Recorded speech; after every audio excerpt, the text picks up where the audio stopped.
இயேசுவில் அன்பு நிறைந்த சகோதர சகோதரிகளே, இன்று பொதுக்காலத்தின் 29ஆம் ஞாயிற்றில் இருக்கின்றோம்.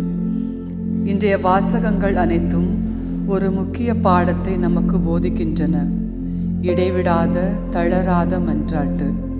இன்றைய முதல் வாசகத்தில் விடுதலை பயணம் 17:8 முதல் 13 வரை உள்ள வாசகத்தில் மோசேயின் கைகள் உயர்த்தப்பட்டிருக்கும் வரை இஸ்ரேலர் போரில் வெற்றி பெற்றனர்.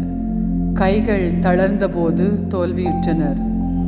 ஆரோனும் கூரும் ஒரு கல்லை வைத்து இருபுறமும் இருந்து மோசேயின் கைகளை தாங்கினர்.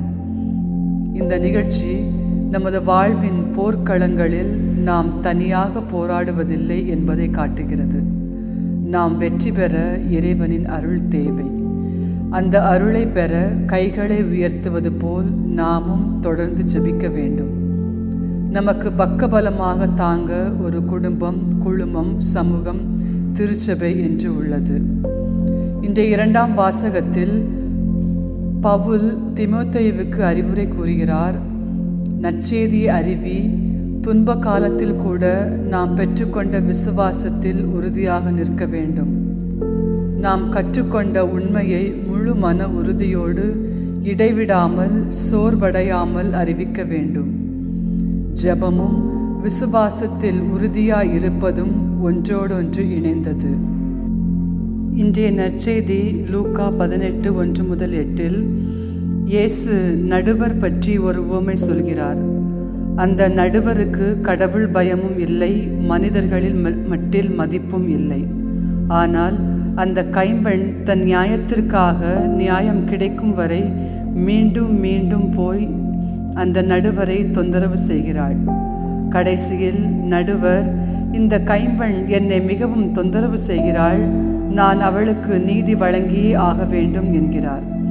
இயேசு கேட்கிறார், மக்களுக்கு நீதி வழங்காத அந்த நடுவரே ஒரு கைம்பெண்ணின் மன்றாட்டை கேட்டால், தாம் தெரிந்து கொண்டவர்கள் இரவும் பகலாய் தன்னை நோக்கி மன்றாடும் போது கடவுள் அவர்களுக்கு நீதி வழங்காமல் இருப்பாரோ? இயேசுவின் கேள்விக்கு பதில் நிச்சயமாக வழங்குவார் என்பதே. அன்பானவர்களே, இன்று நம்முடைய வாழ்விலும் உலகத்திலும் எண்ணற்ற போராட்டங்கள், தனிப்பட்ட வாழ்வில் இருக்கும் பொருளாதார நெருக்கடிகள், உடல்நல பிரச்சனைகள், குடும்ப சண்டைகள், சமூகத்தில் இருக்கும் அரசியல் குழப்பங்கள், வேலை வாய்ப்பின்மை, விலைவாசி உயர்வு, உலகில் நடக்கும் போர், அமைதியின்மை, இந்த துயரங்கள் நம்மை சோர்வடைய செய்யலாம். ஜெபித்தும் பலனில்லை என்று நம் கைகளை தளரச் செய்யலாம். இந்த நேரத்தில்தான் இன்றைய வாசகங்கள் நமக்கு நம்பிக்கையூட்டுகின்றன. மோசேயின் முன்மாதிரி நம் கைகள் சோர்ந்து போகும்போது நமக்கு பக்கபலமாக இருக்கும் நம் சகோதர சகோதரிகளையும் திருச்சபையும் நாட வேண்டும். தனியாக போராடாமல் சமுதாயமாக இணைந்து ஜெபிப்போம். கைம்பெண்ணின் உறுதி, நியாயம் கிடைக்கும் என்ற ஒரே நம்பிக்கையில் அவள் நீதிபதியை தொந்தரவு செய்தாள். நாமோ அன்புள்ள கருணையுள்ள தந்தையிடமே மன்றாடுகின்றோம். நம் மன்றாட்டின் பலன் காலம் கடந்து வந்தாலும் நிச்சயம் உண்டு என்ற தளராத விசுவாசத்தோடு ஜெபிக்க வேண்டும். இயேசுவின் கேள்வி நம் ஒவ்வொருவர் மீதும் வைக்கப்பட்டுள்ள ஒரு சவால். மானிட மகன் வரும்போது இத்தகைய விசுவாசத்தை உலகில் காண்பாரோ?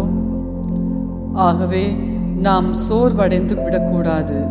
விசுவாசத்தில் உறுதியாய் நின்று நம்முடைய போராட்டங்கள் எதுவாயிருந்தாலும் கைம்பெண்ணை போல விடாப்பிடியாக நம்பிக்கை குறையாமல் ஜெபிப்போம்.